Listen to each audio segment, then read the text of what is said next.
fair few books. That's what I do. It's my hobby. I read a lot of books. Not that you would know, because I haven't touched a book in at least 3 weeks. It's been oddly refreshing not having books to go to, not having to read anything. It's just been a very odd time, and I've hyperfixated on crocheting a bag, so more on that at a different time. But due to the fact that I have exactly 0 new content for you, I am going to make some recommendations of some books that I have read recently that I think are worth the time and are worth reading. I am, however, going to get off of the floor to do the rest of this. And note that this is in no particular order, it's just whatever order I pick them up off of the ground. And of course the sun has chosen now to come out. The whole day it's been cloudy and awful, and now the sun decides to make an appearance. Look at this. Why? Anywho, another disclaimer, of course, these are all my own personal opinions. We are different people, we have different experiences, we might like different books. I'm making these recommendations if we are somewhat compatible reading-wise. But these are books that I have loved and have continued to think about after I put it back up on the shelf. Also, I just want to say that these aren't like new favorites, they're just books that I've read recently that I have enjoyed more than the others. With all of that out of the way, let's begin with my one and only honorable mention for this video. I'm actually just not recommending that you read this. I'm not going to. It's an honorable mention because it is a book that I have read recently and loved and have continued to think about long after I put it down. But I'm not going to recommend that you read it because that would be cruel and awful and probably like a little immoral in a way. But if you are going to read this, read the content warnings, keep your brain safe. Just be aware. You know already that it's not nice or easy or fun. So that's my one honorable mention. With that out of the way, let's first talk about a graphic novel recommendation for when you still want to escape and be absorbed into a story, but your brain just doesn't have the bandwidth to do it with a novel. The Moth Keeper by Kay O'Neill. This was a very recent read for me that was everything that I needed it to be. The Moth Keeper is a story set in a really, really whimsical little community town in which the people live under the cover of darkness. There is a tree that is pollinated by the moths, and that tree gives them everything that they need to survive in this nighttime world, because obviously there's no day, there's no sunlight, you can't get things when there's no sunlight. The tree provides. Our main character Anya sets out on her new journey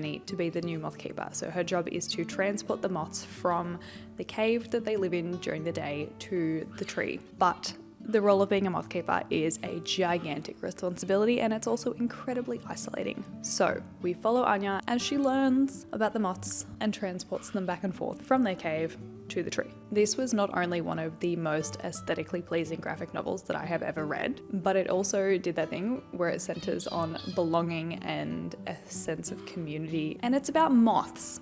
I think this would be perfect if you are just looking for a story that is going to keep you interested and invested. It's going to make you think just a little bit, and if you're just feeling like a sense of whimsy and a little bit of magic, but not too much, just a little bit. Next, a recommendation for a historical fiction that is going to grow your brain and challenge your perspectives. 1,000 Splendid Suns by Khaled Hosseini. Another very recent read for me. I actually listened to this one, but this marks, I think, all of the Hosseinis that I've read except for the short story one. And I think that this is actually my favorite out of all of them. So this is a multi-generational story set in Afghanistan. We follow the story essentially of 2 women as they learn to navigate a very challenging relationship and survive in this world across several major modern historic events, and how they kind of navigate getting along with each other, but then also some relationships with other people as well. This one is also heavy, so once again,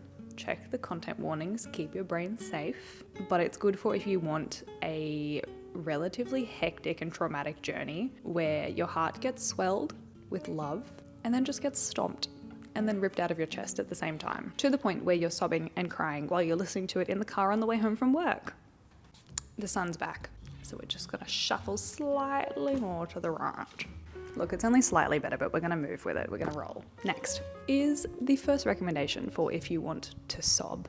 and that is A Man Called Oboe by Frederick Bachman. This is the story of a curmudgeonly old man named Oboe. It is, to be honest, a bit of a love story that celebrates and explores different types of love and different types of relationships across the entire lifespan. But there's also balance in the sense that it deals with some other relatively heavy topics like grief and not wanting to be alive anymore. We follow Oboe as he learns to navigate some new relationships and friendships for people that have moved into his area. He learns to tolerate an old cat and navigate very large changes to his world and his life. I love this not only because of the aforementioned themes and balance of very different topics, but also because Oboe's character just grows on you as the book goes on. If you can see all of these blue tabs, that's every time that I loved Oboe's character or what his character was built and developed to be. So if that sounds like something that you would like, then this might be up your alley. All right, next is the sci-fi, because I'm in my sci-fi era, so you should be too.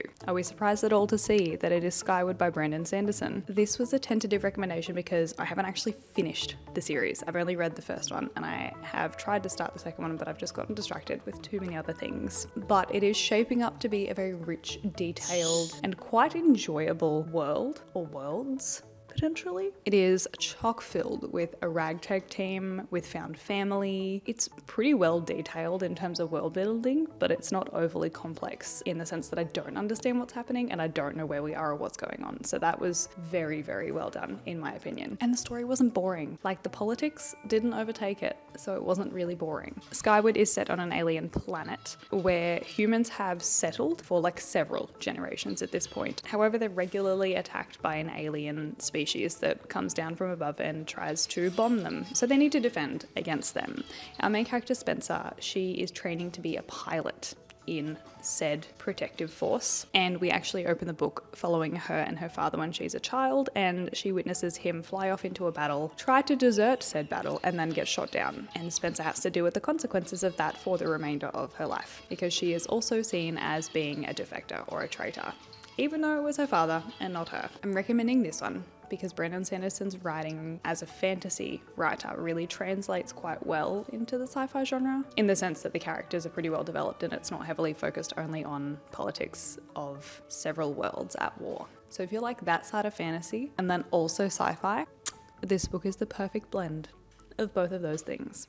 And then we have some fantasy romance recommendations. The first one is actually Sorcery of Thorns. I listened to this, so I don't have it physically in my hands to show you. This story probably borders on dark academia a bit. Our protagonist is a librarian in a world where the books and all the tomes that the libraries have these magical properties where if they're damaged, they turn into monsters. Depending on the level of power of the book depends on how bad the monster is that they turn into.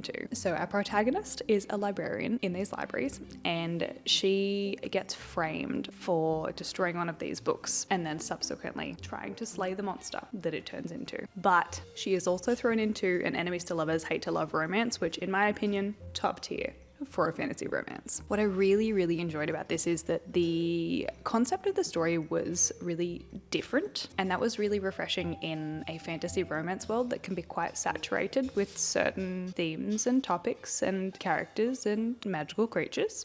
So it was really refreshing to have a story that was based in book magic rather than just general magic. This was a fantastic fantasy book, and I think there's a companion that just came out as well, so I need to read that. You should read this if you're just a little bit tired of your usual fantasy romance books that are currently saturating the market. And then, on a similar vein, we have The Binding by Bridget Collins. This, on the other hand, borders on a mystery. We follow Emmett Farmer in a world where bookbinding has a few other magical properties that can be quite powerful, but also rather devastating in some ways. I say mystery because we actually learn a lot about the magic of this world as Emmett learns about it, and the story kind of unfolds as he is also drip-fed information about what is going on. But we learn about the art of bookbinding, what bookbinding is, and how it can be potentially used and misused and abused in the society that we're set in. Again, I'm pretty sure there's some content warnings to this one, so say it with me, keep your brain safe. Next, we're doing a bit of a 180 and we're going to talk about some cozy fantasy recommendations for when you just feel like you need a hug in novel form. No one is surprised that I'm recommending A Psalm for the Wild-Built, and A Prayer for the Crown-Shy by Becky Chambers. I've said it once, I'll say it again, this is my new favourite series and I will force everyone that I know to read it at some point in their life. This is a wholesome, cozy story and we follow a tea monk who wants a change of scenery from their day-to-day life. And so they take off on an adventure into the wilds. However, their path is quite altered when they run into a robot named Moscap. This was a study on purpose and friendship that really put into words some of my very innermost thoughts in such a beautiful way. If you haven't read this yet and we have any kind of reading compatibility, you absolutely should read these and read them together. You can't just do one, you have to do both. If you take anything away from this video, it is to read this series. Anywho, next is a popular non-fiction recommendation if you haven't already got there, and that is I'm Glad My Mum Died by Jeanette McCurdy. And I know that this has been over-recommended to the utmost degree. However, I am recommending this for the very particular reason that if you haven't read it and you are around my age and you were existing in the time of Nickelodeon's peak era, then it could be interesting to tackle. This was one of the biggest autobiographies that was released, I think, last year. And we followed Jeanette McCurdy, who was a Nickelodeon child star. She played Sam on iCarly, which is a show that I loved. It was peak Saturday morning kids television in my world. That's just what I grew up on. It follows her experience in a very harrowing and traumatic industry and family actually as well. I say that you should read this because this is probably the first autobiography that changed my perspective on something that I thought was okay and that I thought was fine. Particularly because it was at a time, like I said, that I had conscious memory and I was existing in the world with these things happening. Like, it isn't something that happened when I was 2 or 3. Like, it happened in a time of my life that I can vividly remember. Is this me getting old? Is that what this is? It's made me question so much about what I knew as a young person, and I don't expect to have known it back then, but I think it's a very interesting reframe to now recognize and understand the impact that that has had and probably still continues to have on so many young child stars. Again, check the content warnings, particularly this one. There's lots of things for abuse and various types of assault and eating disorders and family trauma. There's the whole gamut. Reading this one was really confronting and really heavy, but I think it was absolutely worth it for the information that my brain gained, and it's so important. Moving on. Oh gosh, it doesn't get better. We're moving into the recommendations for some unhinged girlies. I'm not typically someone who likes the unhinged girlies genre. However, I have 2 that I have liked, and so I'm going to recommend them because if I liked them, then you might like them. That's the theory anyway. So furthering on from the real life topics of unhinged girlies and trauma and mental health, we have The Bell Jar by Sylvia Plath, the original unhinged girly. This is a semi-autobiographical novel written by Sylvia Plath, and it is a book that I have continued to think about literally since I read it. It's been nearly a year since I've read this, and I still think about it quite a lot. Partly because I don't properly understand what happened, and I think that that's just a characteristic of the book, but also because I really want to read it again. So it's on the list, but I recommend that you read this if you're after a bit of a scattered foray into the mind of someone who is managing some pretty significant mental illness events in their life. This was written relatively progressively for its time, and it continues to talk to issues that are still relevant and prevalent in our everyday life, given that it was written in the 60s. And I would say that this is probably one of the oldest books that I've read and liked. So again, if I liked it, it's very likely to also appeal to the masses. And also, can we just appreciate this cover? It's so pretty. I'm pretty sure there's illustrations on the inside as well. Gorgeous. The next unhinged girly takes a little bit of a sideways jump into more young people with mental health. The Panopticon by Jenny Fagan. We follow Annis, who opens the book covered in blood, being transported into the back of the police car to be taken to the Panopticon, where she will be living with various other young people who have other crime and mental health and other difficulties. Why are we suddenly very zoomed in? Or any combination of the above. Despite the incredibly heavy and confronting topics that this book has to offer, there is also quite a lot of found family and camaraderie amongst people living in similar adverse circumstances. Also, if you didn't know, a Panopticon, super cool concept. It is a prison cell. I say cool, it's not great. I just find it very interesting. It is a prison cell structure in which there's 2 semicircles and a guard tower in the middle. And from the guard tower in the middle, you can actually see into every single part of every single cell within the Panopticon. So it's kind of like this big, either semicircle or circle with a tower in the middle. No privacy, everyone is monitored all the time. I read this as a part of reading Kirsty's favourite books, and it has subsequently become one of my favourite books. So for that reason, if you like an unhinged girly book, if you like books set in Scotland, because that's also where it's set, you might like this one. Again, content warnings, check them. Say it once more for the people in the back. Keep your brain safe. To round out the relatively awful and heavy recommendations that I have made to you in this video, let's end with a lovely whimsical magical realism. Lonely Castle in the Mirror by Mizuki Tsujimura. Lonely Castle in the Mirror follows a group of kids who find the mirrors in their bedrooms and their houses turn into portals. So they walk through these mirrored portals into a castle with the Wolf Queen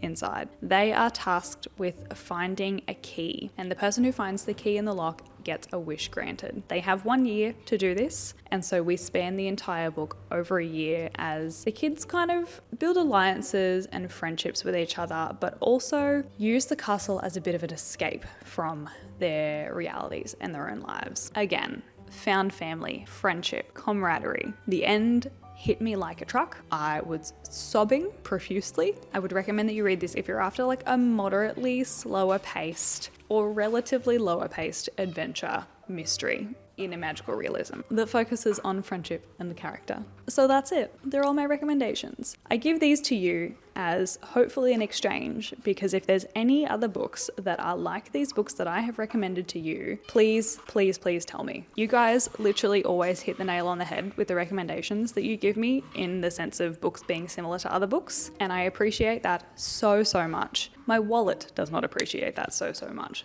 but I do. But yes, so that is all of the books that I have to recommend to you today. Thank you for sticking around in this very odd, sunshiny, not sunshiny morning over here in this tiny corner of the world. So thank you for watching. I hope you enjoyed. I hope you're having a fantastic day or night or whatever time it is where you are in the world. And I will see you next week. Goodbye.